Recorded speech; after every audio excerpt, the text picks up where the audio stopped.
Now, Mr. Speaker, moving on to my next question, Mr. Speaker. In practical terms, Mr. Speaker, Your Honor, what is the difference between annulment and divorce? Yung practicality po, yung pinag-usapan, no longer about the semantics, legal processes, but in practical terms, how can divorce be different from annulment? Merong malaking pagkakaiba ang annulment under the Family Code at yung divorce under this bill. Ang pagkakaiba ay doon sa annulment under the Family Code, ang mga grounds for annulment ay kailangan prior to or simultaneous to the marriage at hindi covered yung mga causes subsequent to the solemnization of the marriage or during cohabitation. Ngunit, dito sa ating panukala, ang mga grounds for annulment ay ating kinopya rin, ngunit ang sabi natin, kailangan ito ay maamendahan na makover yung grounds which happen after the solemnization of the marriage, sapagkat ang karamihan na grounds ay during cohabitation. For example, marital infidelity during cohabitation, marital abandonment during cohabitation, marital abuse during cohabitation, at ito ay hindi covered doon sa grounds for annulment. Thank you for that, Mr. Speaker, Honorable Sponsor. Tatanungin ko lang po,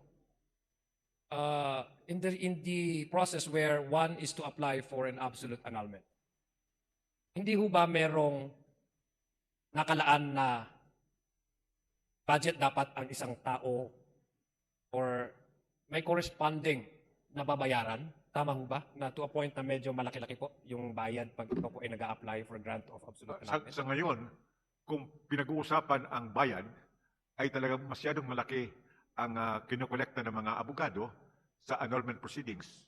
Ang aking alam ay umaabot sa 300,000 or even more. Masyadong expensive ang annulment proceedings, kasama na yung legal separation at dissolution of marriage under Article 36 of the Family Code.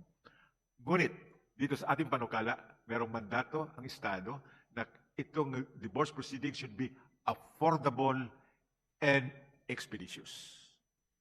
Kaya yung mga walang kaya sa buhay ay binibigyan ng tinatawag na court-assisted petitioner. Sila ay hindi na magbabayad ng filing fees, judicial costs, attorney's fees sapagkat merong abogadong i-assign sa kanila at kasama pa dito ang pagbigay ng professional services kung kailangan ng mga psychiatrists or psychologists. Ito ang pagkakaiba. This is very affordable. At isa pa, expeditious. Yung ngayon, ang mga annulment processes ay umaabot ng kung ilan dekada. Kung minsan patay na yung respondent bago lumabas ang desisyon. Dito sa ating panukala, nakasulat diyan, yung judge of the family court will decide the petition for divorce within 1 year from the expiration of the 60-day cooling off period. Tama po, Mr. Speaker. Kaya nga po babalikan ko ang kaninang tanong ko po. Kung may nangyayari po bang mga mag-asawa, pero they are no longer living together and they have their own partners, separate partners. Ito pong legal annulment processes. Sa sobrang mahal po ng bayan para mag-grantan, minsan pa, never mind, matagal. Nagiging isa rin ho itong obstacle para doon po sa mga hindi kaya, walang kaya sa buhay, na mag-apply ng annulment. Mr. Speaker, nasabi po ng dating presidenteng Magsaysay, those who have less in life should have more in law. Kung susumahin po natin yung intention ng batas na ito po yung level sa ground na where financial status would no longer be an impediment for one to be free from a bad marriage. Na hindi lang ho ang may kaya, hindi lang po ang may pera, ang po pwede pong i-liberate niya ang kanyang sarili sa isang bulok na marriage, sa isang abusive na relationship. Na pwede din po doon sa ating mga kababayan na kapuspalad na wala po silang kakayahan financially to avail sa absolute annulment, ay may pagkakataon na po silang maging masaya sa kanilang buhay at magkaroon po ng karapatan na mamuhay na masaya sa piling ng ibang tao, Mr. Speaker.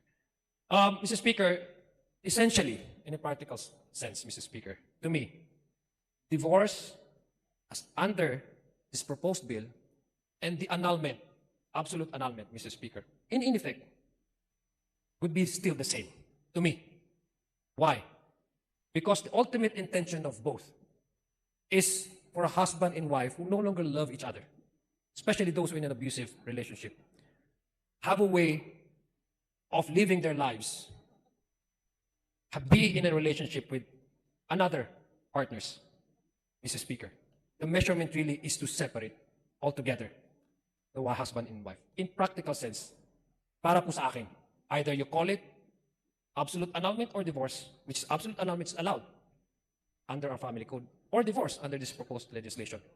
In effect, in its practical sense, disregard its legal differences in processes would still be the same. Kaya nga po ako nagtatanong, bakit allergic tayo sa divorce when in fact nandun naman po sa under the family code? Ang kaibahan lang, Mr. Speaker, is that masyadong mahal ang pag-apply ng absolute annulment under the family code. Masyadong mahal na hindi po kaya ng ating mga kababayan na alam naman po natin na sakal sila sa isang relasyon, marriage, na hindi na po gumagana. Naapektuhan at natotrauma, hindi lang po ang mag-asawa, pati na rin po ang kanilang mga anak, Mr. Speaker. Mr. Speaker, in closing, Mr. Speaker, and I thank the good gentleman from Albay, the statesman from the great province of Albay, for allowing me to ask these questions, and also for allowing me, Mr. Speaker, to probably infuse other perspective, as perspective from someone who is from the South, someone who has been marginalized in both representation, in both the opportunity to voice out issues and concerns that not only relate to us exclusively, but even those outside of our region, because we share this reality with the rest of the Filipino people. In our religion, we allow divorce because we're not hypocritical. We acknowledge when there is a problem. And acknowledgement of a problem is not to continue the problem to linger, but to provide the remedy and solution. When it comes to marriage, which is essentially a social contract, which is essentially a social, one of the longest social order, so that goes through legal processes, Mr. Speaker, to solemnize such union, is for us, Mr. Speaker. If it no longer works, then it should also be through legal processes that would guarantee a remedy for a marriage that no longer works, Mr. Speaker. That is the viewpoint from this representation who represents the marginalized community in the South. Pahig po kami sa BARM, sa Lanao del Sur, at sa buong kapuluan ng rehiyon ng BARM na magkaroon po ng isang batas na nire-recognize po niya na meron pong problema at meron pong mga cases na ang isang marriage ay hindi na po gumagana. Na may mga marriage wherein abuse na po yung asawa. Saka, in most cases, ang babae.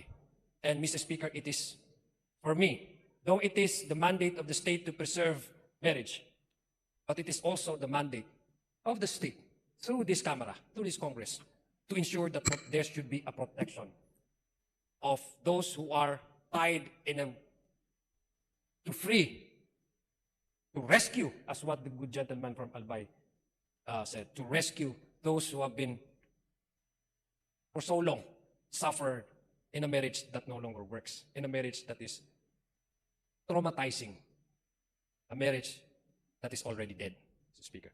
Maraming salamat po sa ating butihing kagalang-galang na representante mula po sa 1st District ng Albay, a statesman from the province of Albay. Kami po sa Bangsamoro Autonomous Region and Muslim Mindanao, nakikisa po sa kanyang panukalang batas na magkaroon po ng divorce dito sa ating bansa. Marami pong salamat and assalamualaikum warahmatullahi ta'ala wabarakatuh. Mr. Speaker, thank you so much to the Honorable Sia Alonto Adjong for his clarificatory questions and for shedding light and brilliance to this ongoing debate. And I appreciate his advanced explanation of a yes vote for the absolute divorce bill. Thank you.